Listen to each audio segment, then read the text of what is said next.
Olá, alunos! Então, hoje a gente vai fazer uma aula de resolução apenas de exercícios. Eu nunca tinha feito uma aula com resolução de exercícios, mas como nós conseguimos adiantar o conteúdo de literatura, adiantar não, ele está dentro do planejamento. Então, a gente pode falar sobre as obras do PSS Vestibular, a obra do Leminski, a obra do Nelson Rodrigues. A do Nelson Rodrigues discutida no primeiro bimestre e a do Leminski agora no segundo bimestre, inclusive, é um dos conteúdos que vocês precisam estudar para a prova dessa semana. Bom, a princípio eu iria fazer uma aula resolvendo os exercícios do parnasianismo e do simbolismo, mas os alunos que participam do Tira Dúvidas de Literatura me solicitaram que fosse sobre Leminski e sobre os exercícios do Nelson Rodrigues. Então, a gente vai começar aqui com o do Leminski, e aí eu vou fazer o compartilhamento de tela com vocês, para que a gente possa aqui acompanhar com o arquivo em PDF sobre o exercício.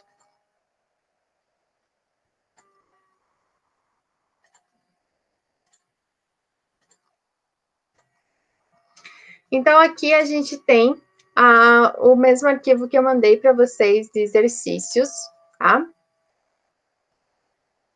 E aí a gente começa com a questão 1, que é a questão do RPG, tá? Então, aqui sobre o livro, no fazer poético leminskiano, chama atenção o uso criativo dos trocadilhos, que jogam com sonoridades semelhantes, efeitos de sentido diversos e com uma dose de humor. É o caso de expressões como erra uma vez, proema e muitos outros. Particularmente, o poema O Náufrago, exemplifica tal criatividade poética. Então, aqui, gente, dentro desses textos, né, dentro da afirmativa da número 1, tudo que ele colocou é verdade. Então, ele faz, de fato, o trabalho com o humor, com a sonoridade das palavras, mas a gente tem que confirmar se isso também acontece no poema Náufrago, Náufrago. Então, a gente tem lá, a letra A, afunda no Atlântico e Pacífico, contemple a luta entre a rápida letra e o oceano lento. Assim, fundo e me afundo de todos os naufragos, náufrago, o náufrago mais profundo. Sim, ele faz a brincadeira aqui com fundo, afundo, profundo, a questão de a letra A, Atlântico, então ele faz, sim, essa relação com essa brincadeira na produção de sentido desse poema. A afirmativa 1 está correta. A afirmativa 2, já pelo gabarito, nós sabemos que está incorreta. E por que ela está correta? Porque o Leminski trabalha de uma maneira irônica com essa questão religiosa, com a religiosidade que ele apresenta aí nesse trechinho, nesse poeminha, né? Senhor, peço poderes sobre o sono. Esse sol em que me ponho a sofrer meus ais ou menos. Sombra, quem sabe, dentro de um sonho. Então, na verdade, não está aqui trabalhando uma religiosidade que transcende, e isso é muito profundo. Não é a intenção do Leminski. Vamos lembrar que o Leminski ele faz parte de um movimento concretista, que é um movimento que não tende a ser tão subjetivo, né? Claro que tem na obra do Leminski uma certa subjetividade, mas ela é muito mais uma característica da poesia lírica, do marginalismo, né, na poesia marginal, e não fica aí tão presa numa poesia que ele fale aí sobre a questão de brincar como se fosse uma oração. 4.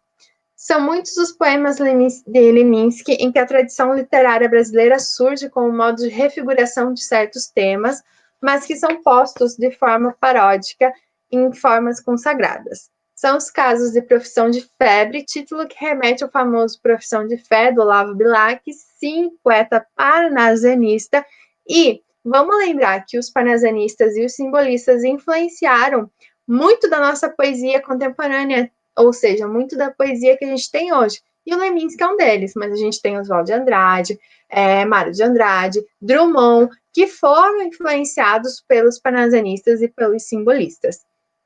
Ou o caso de Rosa Milk e Raimundo Correia, em que o célebre poema As Pombas, do parnasiano Raimundo Correia, cede a enumeração crescente para o lírico da seguinte forma: uma pálpebra, mais uma, mais outras, enfim, dezenas de pálpebras sobre pálpebras, tentando fazer das minhas trevas alguma coisa a mais e lágrimas. Lembram das pombas, uma pomba mais, que eu li na aula sobre o parnasianismo? Então, sim, há uma relação. Eu não escolhi esse poema sobre as pombas à toa. Eu escolhi porque eu sabia que ele estava nesse exercício, tá? Então, está certíssima a 4. 8. Com influências diversas, Leminski é representante da contracultura brasileira, o movimento marginal. Ao mesmo tempo que dialoga com pensamento zen oriental, samurai malandro, nas palavras da crítica Leila Perrone Moisés. Um exemplo disso é o Haikai Malamé Basho, em que Leminski coloca lado a lado um escritor de vanguarda e o criador do gênero japonês mais cultuado, que é o criador do Haikai. O Basho criou Haikai. Um salto de sapo jamais abolirá o velho poço. E sim, a gente tem essas referências. Vamos lembrar que o Leminski, um dos problemas da gente fazer uma análise de Leminski é que ele acaba andando por vários caminhos na literatura. Ele tem influência da literatura oriental, que é do Haikai, tem influência da poesia marginal e tem influência dos poemas concretos, do movimento concretista. Então, uma das dificuldades é, de fato, classificar o Leminski dentro da literatura. A questão 16. Normalmente, com linguagem acessível ao cotidiano, os poemas de Leminski como que escondem sua complexidade no humor, no clichê, naquilo que é habitual e, por isso mesmo, pouco percebido. Por outro lado, temos em O Estranho, a sensação de estrangeiridade relatada em alguns poemas. A língua errada, a forma equivocada, a identidade indefinida e como isso se reflete no lírico. Invernáculo exemplifica essa noção. Esta língua não é minha, qualquer um percebe. Quando o sentido caminha, a palavra permanece. Quem sabe mal digo mentiras, vai ver que só minto verdades. Eu, meio, eu dentro, eu quase. Então, nada é certeza, é tudo uma dúvida pela falta aí dessa língua não ser uma identidade, essa língua não ser minha. Ok? Tá certíssima essa questão. Então, se não me engano, da 29 aí. Como vocês viram, na cobrança aí de toda a poesia, é muito comum o RPG trabalhar a interpretação de texto e trabalhar o estilo do Leminski. Então, tem que saber esse estilo dele. A respeito ainda de toda a poesia, em Quarentena Cliques, em Curitiba, publicação de 1976, coligida em toda a poesia, tem-se uma proposta inovadora intermediática e intersemiótica. Leminski e o fotógrafo Jacques Pires combinaram poemas e fotos da cidade de Curitiba como um modo de se ampliar o próprio conceito de poesia ou linguagem poética. Embora a coletânea Toda a Poesia não apresente as fotografias, alguns poemas ilustram de modo evidente tal diálogo midiático. Ruas cheias de gente, 6 horas, comida quente, caçarolas. Cada verso contém uma tentativa de se condensar a experiência imediata, o movimento, o instante, como um modo de ressignificar o olhar sobre o agora. Tentativa essa que assemelha à da fotografia. Uma das características do Leminski é que a poesia dele, ela é muito fotográfica, muito do cinema, e que era um movimento que acontecia muito na época em que ele estava produzindo literatura. E também é um movimento muito urbano, muito da rua, né? Muito real para essa rua. Então, sim, ele mexe com essas duas referências na produção artística dele. E aqui também, da gente lembrar que o melhor lugar para se encontrar poesia do Leminski é no Nuro, né? Ou seja, é dentro da rua, dentro dessa região urbana. A questão 2, o haikai, forma japonesa de poema, possui uma estrutura clássica, 17 sílabas poéticas, distribuídas em 3 versos, terceto, sendo que o primeiro e o terceiro versos apresentam 5 sílabas poéticas e o segundo, 7 sílabas. Leminski, sabidamente um entusiasta da cultura nipônica, é considerado um dos maiores haikaístas brasileiros, especialmente na seção Ideolágrimas. Cultua essa forma de composição poética. Bom, aqui nós temos um problema em relação à organização do haikai, né? Como que é feita essa organização?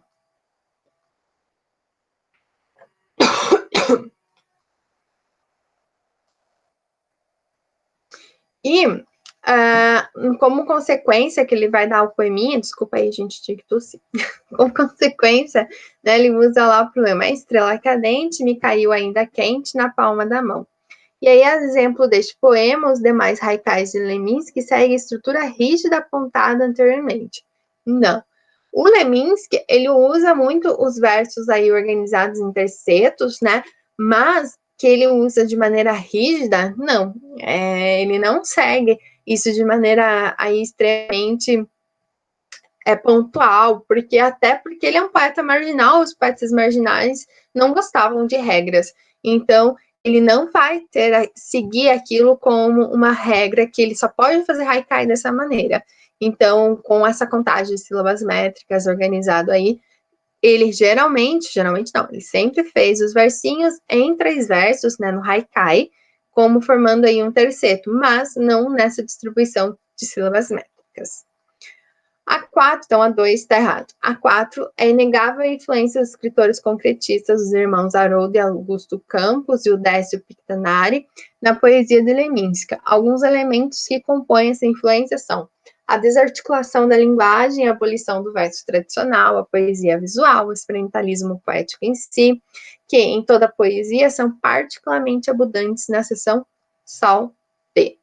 Nessa seção, o espaço gráfico, a página em si, acaba sendo o elemento estrutural do poema, já que a própria disposição das letras, palavras, integra o efeito estético. Essa é muito fácil, porque, assim, a influência do movimento concreto é usar todo o espaço gráfico da página para produzir um texto, e esse texto acaba sendo toda uma estrutura, né, com um efeito de disposição de letras, então, há um trabalho visual dentro desse texto. Então, sim, a 4 bem fácil. 8. Embora o tom coloquial, o humor e o poema, embora o tom coloquial, o humor e o poema lúdico sejam frequentes em toda a poesia, grandes questões filosóficas e existenciais também surgem de modo despretensioso, com a simplicidade oriental tão peculiar ao escritor curitibano.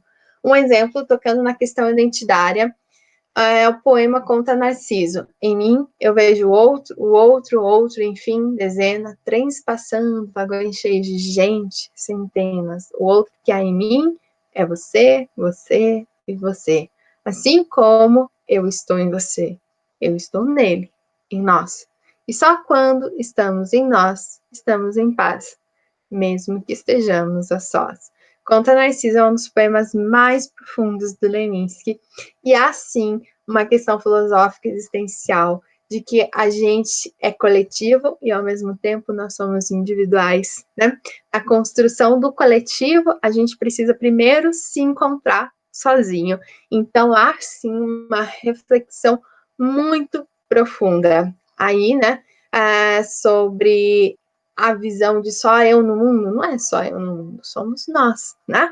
Então, contra Narciso, Narciso se achava o melhor, né? Narciso só pensava nele, o mundo gira em torno dele. E, na verdade, a nossa construção identitária, ela vem do coletivo. Aí, a 16, dentre os temas mais recorrentes na poesia leninskiana, está o fazer poético, a metapoesia.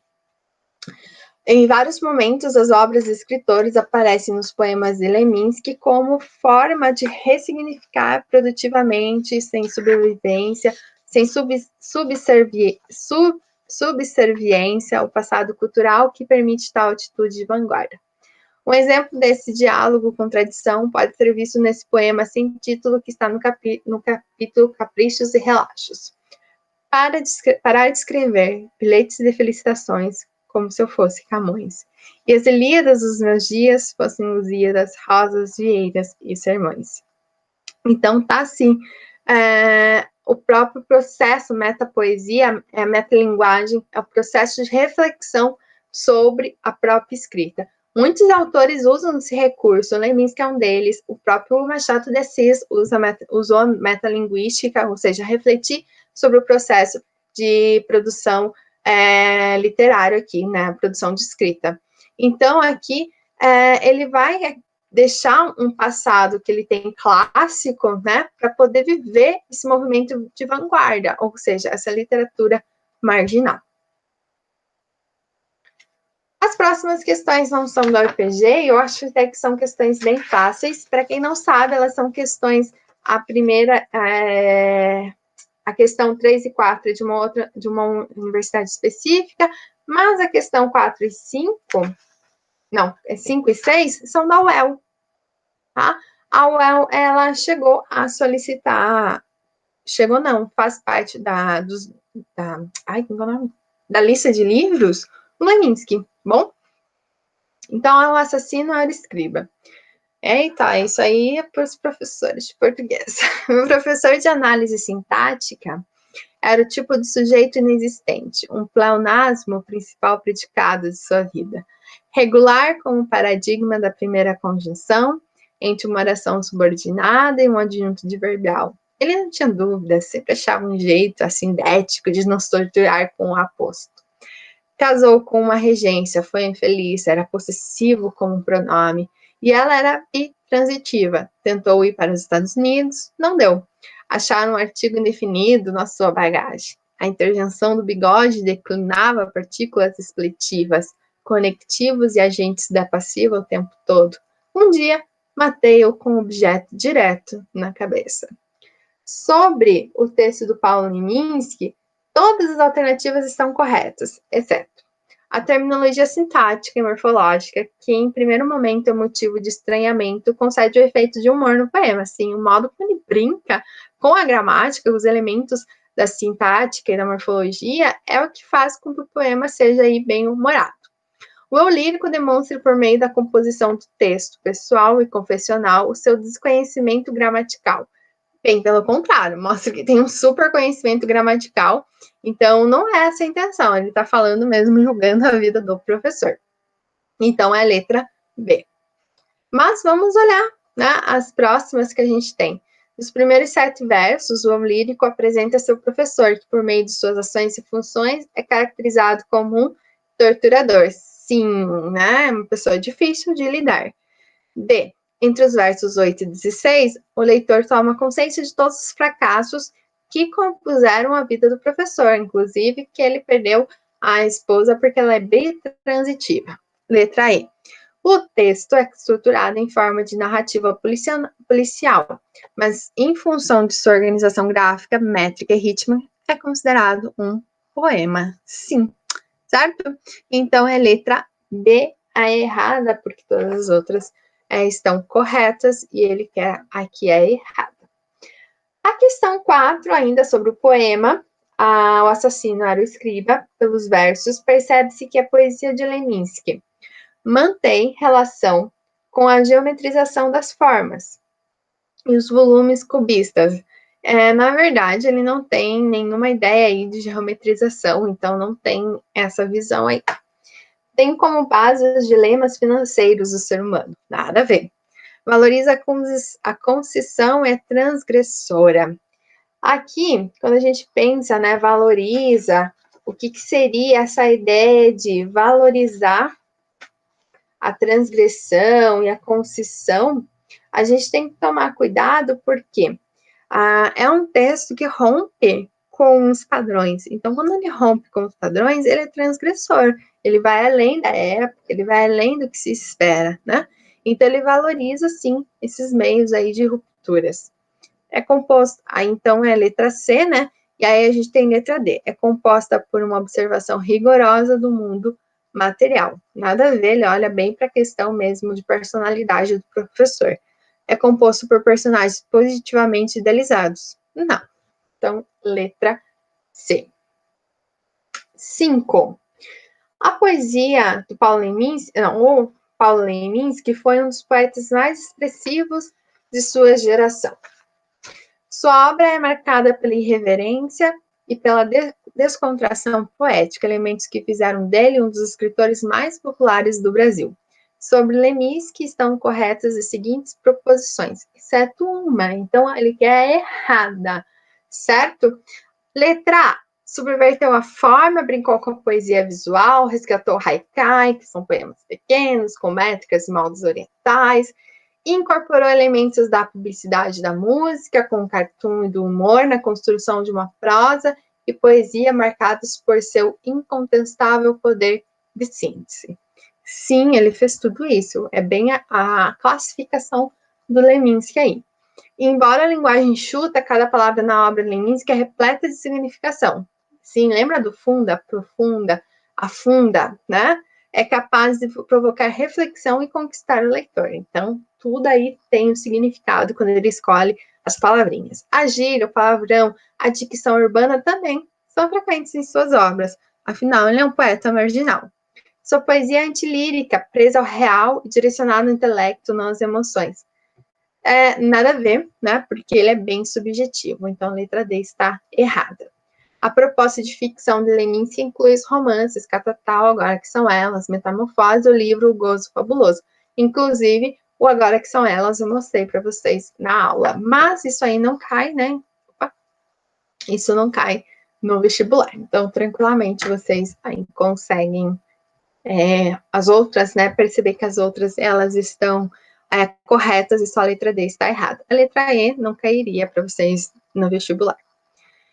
A obra de Paul Leminski costuma ser associada ao seguinte movimento literário, bem fácil, poesia marginal, ok?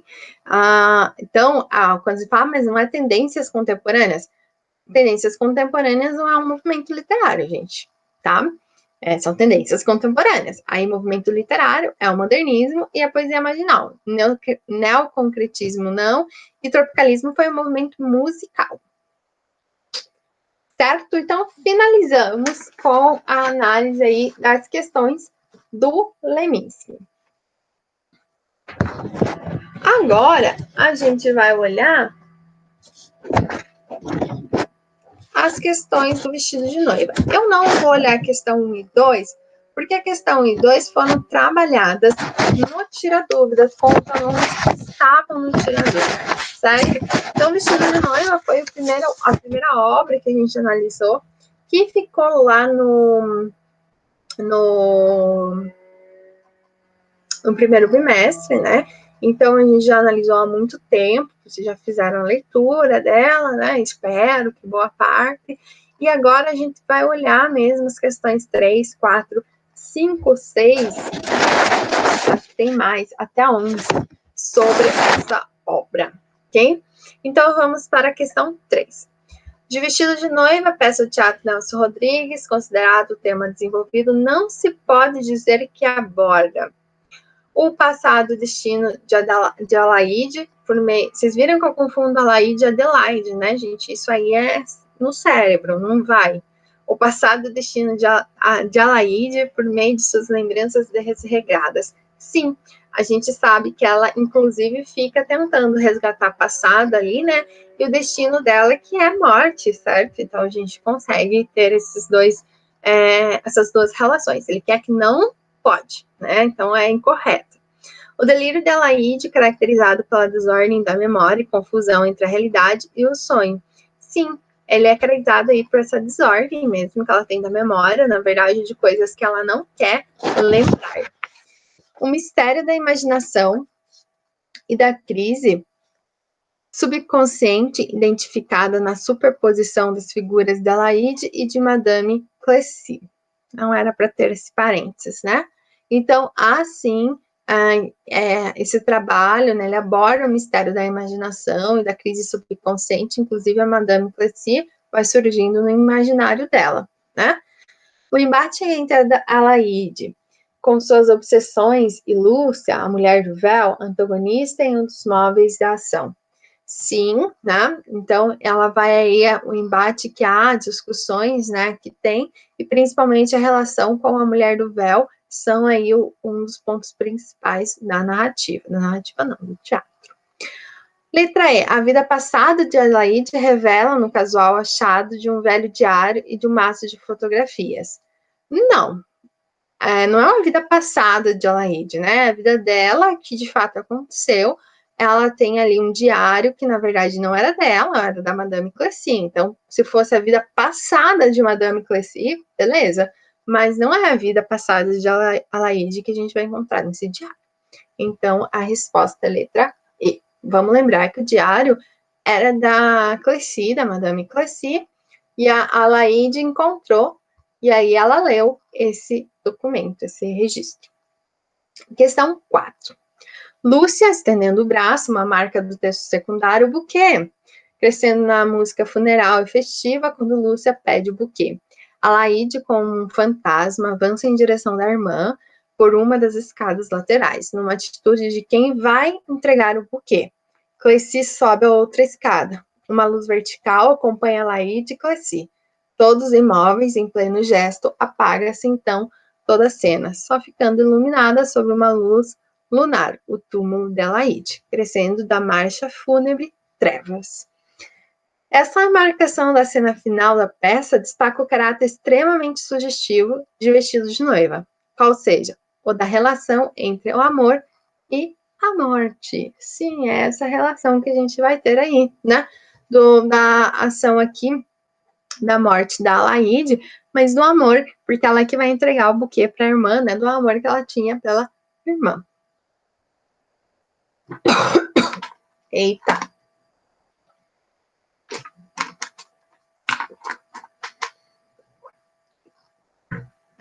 A respeito da obra Vestido de Noiva, de Nelson Rodrigues, novamente incorreto. Apresenta um enredo que se apoia na ação de uma moça que roubou o namorado da irmã. A gente pode dizer que sim, é a sustentação, né? E todas as revelações que saem dessa sustentação.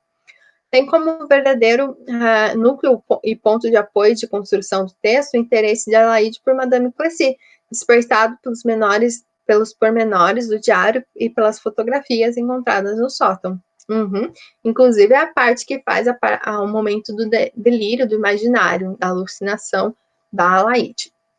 Se constrói a partir de 3 planos diferentes, dos quais o da alucinação se caracteriza como espaço de encontro de Alaide e a Madame Cleci. Acabei de falar isso. Então, sim. D. Se desenvolve na faixa de tempo explicitada no ponto da realidade, que vai do momento do acidente à morte da Alaide. Exatamente. Está centrada na figura da mulher de véu, antagonista, e o modo da ação em que provoca o desfecho trágico do assassinato de Pedro. Não, a mulher do véu, ela faz parte, mas ela não é o ponto de desenvolvimento da narrativa, né? Ela não vai ser aí a narrativa, a parte total, a totalidade da obra. Não parte aí dessa mulher do véu. Por fim, tomar mais uma água. Por fim, não, né? Porque ainda tem bastante. Nós temos a questão 6.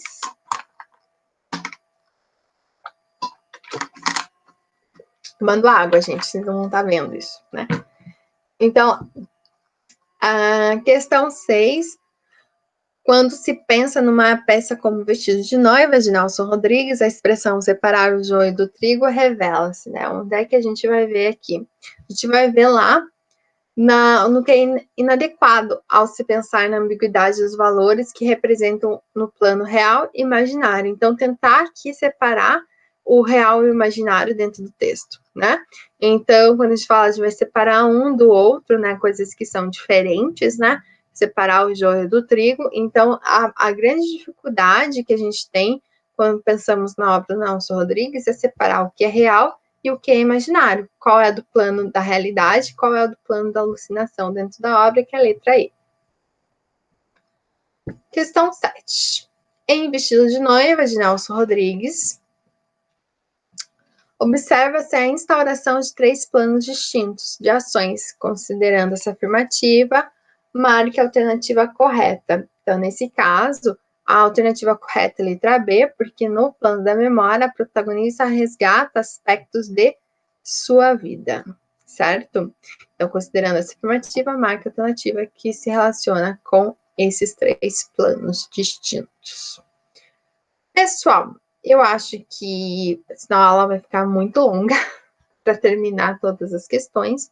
Num outro momento, talvez no presencial até mesmo, a gente consiga retornar com a questão 8, 9 e 11, ok?